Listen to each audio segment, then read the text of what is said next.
Ich lobe dich, oh mein Gott, lobe dich, oh mein Gott, dass du mich aus meinem Schlaf erweckt hast, an dass du mich, nur dem ich fort war, zurückkommen an mich aus. Meinem Schlummer obst du gelost hast. Ich sehn Haut de Muren erweckt, mit meinem Blick der prächtige Sonn. Von Dinger Offenbarung so gedreht, durch den Himmel von Dinger Macht am Majestät, liegt Gießin, ich bekenne mich zu Dingen sicher. Ich klebe nun dein Buch, anhalte mich fest und Dingen sehen, ich bieten dich bei der Macht von Dingen willen.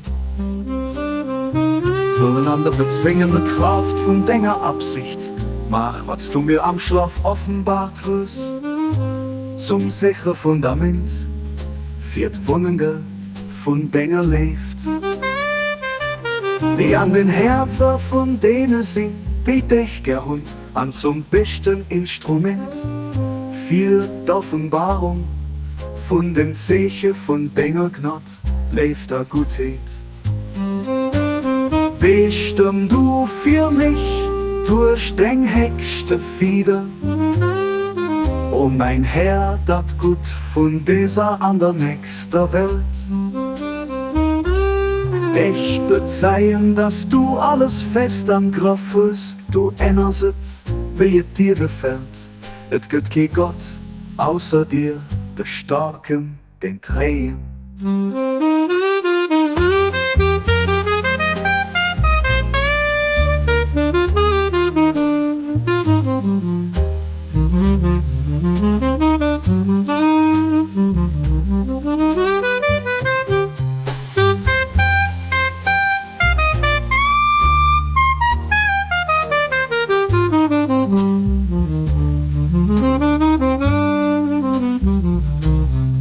Du basset den durch sein Würde, Erniedrigung an Herrlichkeit, am Seeligkeit erstärkt, schwächt er Macht, Angst der Ruhe, an Zweifel er Gewissheit umwandelt. Et gibt kein Gott, außer dir der Mächtigen, den Gutes Mächt.